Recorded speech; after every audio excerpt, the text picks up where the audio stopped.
Baik pemirsa, terima kasih untuk Anda yang masih menyaksikan Coffee Morning bersama RDK Group dan masih membahas mengenai kesiapan KPU sukseskan pemilu 2024 masih bersama dua orang narasumber kita. Bagi Anda yang menyaksikan di Facebook kami, silakan untuk Anda yang ingin bertanya dapat mengirimkan komentar Anda dan nanti akan langsung ditanggapi oleh dua narasumber yang ada di studio. Baik Ibu Sriwati, berdasarkan draft KPU yang KPU buat untuk masa kampanye ini kan 120 hari, tetapi pemerintah mengusulkan selama 90 hari. Itu apakah sudah ada titik temunya? Kalau ini saya jawabnya sebagai KPU provinsi atau sebagai KPU RI ya. Sebenarnya begini ya, kalau KPU sih memang dalam draft rancangannya 120 hari ya, karena bukan hanya faktor kampanye ya yang pasti dipikirkan gitu. Nanti pendaftaran partai politik, pendaftaran calon itu 8 bulan sebelum hari pemungutan suara. Yang lebih penting lagi ini logistik gitu. Logistik ini kan butuh waktu gitu kan. Logistik KPU-nya itu gitu, mulai dari produksi, nanti distribusi, belum lagi lipat dan ini surat suara. Jadi banyak hal sebenarnya yang harus dipikirkan. Kalau misalkan 120 hari kurang lebih tadi Pak Robi bilang 4 bulan ya, kurang 4 bulan. Mungkin itu sudah menurut KPU ya pas gitu, sesuai dengan tahapan ya kalau kita melihatin Undang-Undang 7 dan 2017. Tapi ya kembali lagi kita sama-sama akan dengarkan ya apa nanti hasil dari konsultasi terkait dengan draft untuk rancangan program jadwal program dan tahapan untuk pemilu 2024.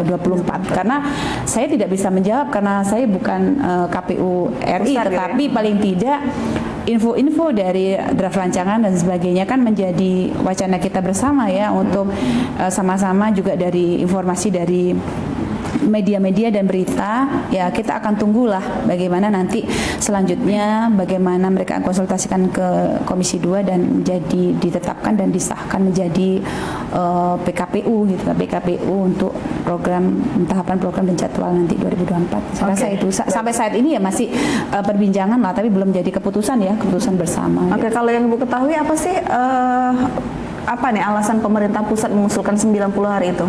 Ya saya rasa banyak pertimbangan ya, mungkin mereka melihat kondisi COVID gitu kan. Kalau masih COVID apakah masih relevan menggunakan tatap muka gitu kan. Tatap muka yang misalkan harus mengumpulkan masa sekian banyak, itu kan mungkin menjadi pertimbangan. Itu menjadi pertimbangan mungkin. Kemudian juga mungkin dari efisiensi biaya, banyak hal sih mungkin gitu kan. Saya rasa banyak pertimbangan sih, terutama mungkin COVID ini. Saya rasa COVID-19 yang tidak bisa kita melaksanakan tatap muka, harus dekat sama banyak orang, kumpul banyak orang, itu kan jadi prioritas ya. Kalau masih kondisi COVID ya 19 masih seperti ini gitu. Baik Pak Robi, Anda sebelumnya pernah menjabat sebagai Ketua KPU Tanjung Pinang. Kalau masa kampanye 90 hari itu untuk pengurusan logistik di KPU sendiri bagaimana? Cukup tidak sih? Jadi kalau kita di luar sistem itu melihatnya gampang ya, tapi kalau di dalam itu agak jelimet. Kita harus memikirkan, itu kan pada lelang. Proses lelang itu ada masa sanggahnya, kemudian kita harus memikirkan berapa lama produksi di pabrik yang pengadaan itu. Jadi kemudian mendistribusikan, melipatnya, itu kan perlu spare waktu yang cukup untuk supaya barang itu sampai di hari H tidak ada persoalan. Jadi kalau waktunya mepet, nah ini akan dikejar oleh waktu. Nah persoalannya KPU tentu karena sudah berpengalaman menyelenggarakan pilkada pemilu, tentu mereka sudah punya pertimbangan yang matang menetapkan 4 bulan masa kampanye dengan untuk persiapan logistik pemilu, karena yang berat itu adalah pengadaan logistiknya. Kalau partai dia hanya berkampanye, itu kan tidak terlalu berat. Dia bahkan sudah mulai sosialisasi jauh-jauh hari sebelum tahapan pemilu ditetapkan. Tapi kalau KPU dia harus saklek dengan mempertimbangkan banyak hal. Itu yang kompleksnya ya di KPU juga. Berarti kampanye itu bukan hanya diisi untuk promosikan calon itu sendiri ya? Tidak, bagi penyelenggara, pengadaan logistik itu yang maha berat sebenarnya. Nah seandainya diputuskan oleh pemerintah 90 hari, apa nih kira-kira kendala atau permasalahan yang bisa saja terjadi dengan waktu yang 3 bulan itu? Saya kira kebanyakannya pemerintah itu dan DPR akan mengikuti apa yang diusulkan oleh KPU. Termasuk hari penetapan jadwal pemilu dan pilkada. Karena yang menyelenggarakan ini, yang punya pengalaman itu adalah KPU. Dan dia diberikan hak oleh undang-undang sebagai lembaga yang otonom untuk menetapkan jadwal. Nah, pihak pemerintah ya sebagai pihak yang sebenarnya memberikan pendapat dan menyetujui saja melalui DPR. Yeah. Nah, ketika KPU sudah menetapkan 4 bulan itu, saya kira memang itu waktu yang ideal. Karena kan dia harus ngatur juga tuh waktu pemilu dan persiapan untuk pilkada. Karena di akhir 2023 itu kemungkinan besar sudah mulai masuk tahapan pilkada. Karena 10 bulan dari November ditarik ke depan. Maka di awal Januari sudah mulai. Nah, ini kan juga harus dipertimbangkan. Juga musim cuaca ya, di Desember menjelang akhir tahun 2023 itu kan juga harus dipertimbangkan cuaca. Baik, nah biasanya dalam masa kampanye itu apa saja sih isi dari kampanye itu selain mempromosikan calon-calon tersebut, Pak? Nah, kalau di musim pandemi sekarang, karena belum dicabut, di situasinya masih pandemi, belum menjadi endemi, mungkin model kampanye sudah mulai berubah ya, tidak terlalu mengandalkan tatap muka. Ya, kita harus memanfaatkan teknologi, dan ini mungkin yang akan didesain oleh pemerintah maupun KPU, Bawaslu, bagaimana memanfaatkan teknologi dalam melaksanakan kampanye. Ya, media televisi, radio, TV, internet ini kan sudah sangat luar biasa. Apalagi media massa. Bahkan di WhatsApp ya, di Instagram, di media sosial. Nah, teknologi ini yang harus dimanfaatkan. Ya, kalau tatap muka itu kan KPU hanya memberikan waktu kalau kampanye akbar dulu nggak ada ya karena COVID. Jadi diganti memang sosialisasi via daring, via Zoom, Google Meet. Ya, model pendidikan politiknya saya kira sudah mulai dari sekarang. Kita jangan lagi alergi misalnya menggunakan media di masjid untuk menyelenggarakan pendidikan politik. KPU bisa kerjasama dengan Kemenak agar menitipkan khutbah-khutbahnya berbau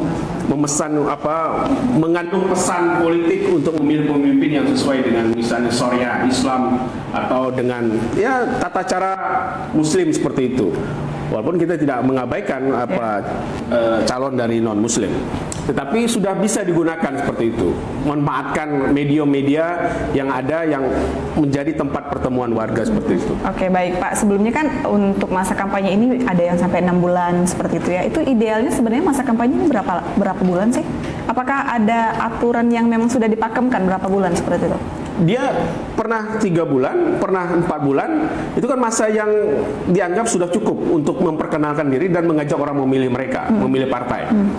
Maka masa waktu 4 bulan itu menurut analisa banyak pengamat itu sudah cukup. Oh gitu ya? Selama 4 bulan, sehingga polarisasi di tengah masyarakat itu tidak terlalu panjang. Bayangkan kalau pilpres ini cuma 2 pasang ya, seperti 2014, 2019. Kalau kita kampanye setahun, mereka kampanye di tengah masyarakat itu lama. Polarisasi pembelahan di tengah masyarakat itu. Barangkali masyarakatnya juga jenuh seperti itu. Iya. Tapi orang itu kalau digerakkan terus kan bahaya, bisa mengancam ketahanan kita. Maka bagus 4 bulan. Jadi kita bermusuhannya kalau di tengah masyarakat itu tidak terlalu lama. 4 bulan selesai, coba ketahuan hasil udah kita berdamai lagi. Jadi perbedaan politik, perbedaan politik di tengah masyarakat itu tidak terlalu panjang.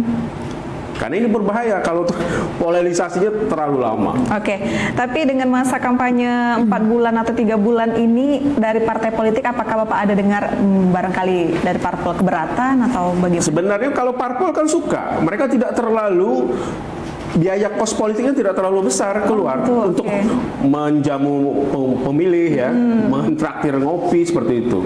Mereka hanya mempersiapkan 4 bulan. Tapi kau bayangkan kalau tahapan kampanye setahun gitu, berapa banyak duit yang harus mereka siapkan untuk ketemu dengan warga. Dan kebanyakan partai itu dia lebih ekstra itu di last minute gitu. Di 2 bulan terakhir mereka menggenjot kampanye. Nah, itu kan cara yang salah sebenarnya. Seharusnya pendekatannya kan sudah jauh-jauh hari untuk mendekati pemilih. Dengan bahasa sosialisasi kita mau nikah tiba-tiba langsung nikah itu nggak bisa. Kita harus pendekatan dulu kan, ta'aruf dengan calon gitu. Ya, anggap saja kalau saya caleg, saya mendekati pemilih itu harus lama. Tidak bisa besok pilih saya gitu. Siapa lu emangnya gitu kan? Nah, jadi 4 bulan itu sudah saya kira waktu yang cukup lah. Oke, baik. Nah, kalau sebelumnya dilaksanakan kampanye terbuka, tapi karena pandemi menjadi secara daring, kampanye maupun pemberian edukasi politik kepada masyarakat. Mana sih yang lebih efisien hasilnya? Kalau kampanye tatap muka itu lain ya rasanya dibandingkan dengan daring. Ya, Pak? Ya, maka pesan itu mungkin lebih dapat diterima itu dengan tatap muka. Oke. Lain loh, saya berpandangan langsung dengan Mbak Yuli, dengan daring itu beda. Dengan Bu Dewi, Bu Sri. Jadi, tapi kan kita nggak bisa memanfaat momen mengumpulkan orang dalam jumlah yang ramai, kemudian tidak menggunakan protokol kesehatan. Kalau sekarang kan harus protokol kesehatan. Boleh sebenarnya ketemu misalnya 50 orang tapi dengan prokes dan harus divaksin kan. Iya. Nah itu kan repot juga. Jadi memang harus kita sudah mulai beralih ke teknologi lah. Kan dunia barat udah mulai seperti itu model kampanyenya. Oke. Baik Ibu, apakah sudah dilakukan komunikasi antara KPU, Bawaslu dan juga partai politik sejauh ini mendekati tahapan pada bulan Agustus ini? Saya rasa udah beberapa kali dari KPU provinsi sendiri. Kalau kami belum ke sana karena kami masih memang menunggu penetapan dari pusat jadwal program, karena kami kan hierarki, karena semua kebijakan aturan untuk pembuatan peraturan itu ada di KPU RI. Jadi apa yang akan diputuskan KPU RI maka provinsi, kabupaten, kota itu akan mengikuti gitu. Oke. Sebenarnya seperti itu sih hierarkinya, Mbak. Jadi kita tunggu saja bagaimana nanti hasil dari penetapan ya jadwal program dan jadwalnya nanti untuk pemilu 2024. Oke, jadi belum dilaksanakan komunikasi bersama Bawaslu maupun partai politik dan itu menunggu peraturan dari KPU pusat ya, Pemerintah. Iya, kalau yang kegiatan lain ya, agenda lain sih tetap berjalan, kayak pemutahiran daftar pemilih berkelanjutan ini kan memang menjadi agenda rutin per bulan nanti ada per semester. Itu sih kami masih jalan sejauh ini masih. Jadi mungkin pertemuan misalkan kayak kemarin DPP yang pertengahan bulan Agustus itu ya, sekitar bulan Agustus itu kan kita juga ada partai politik, juga ada Bawaslu, itu memang rutin karena itulah sebenarnya memang sudah digarap sama KPU RI agar kita itu sudah mulai melakukan pemutahiran data pemilih berkelanjutan. Kenapa? Ya bagaimana mendapatkan data kita nanti lebih akurat dan lebih baik lah gitu. Oke, baik pemirsa, obrolan kita akan dilanjutkan untuk sesi ketiga masih mengenai kesiapan KPU dalam menyukseskan pemilu 2024. Tetap bersama kami di Tanjung Pinang TV dalam program Kopi Morning bersama RDK.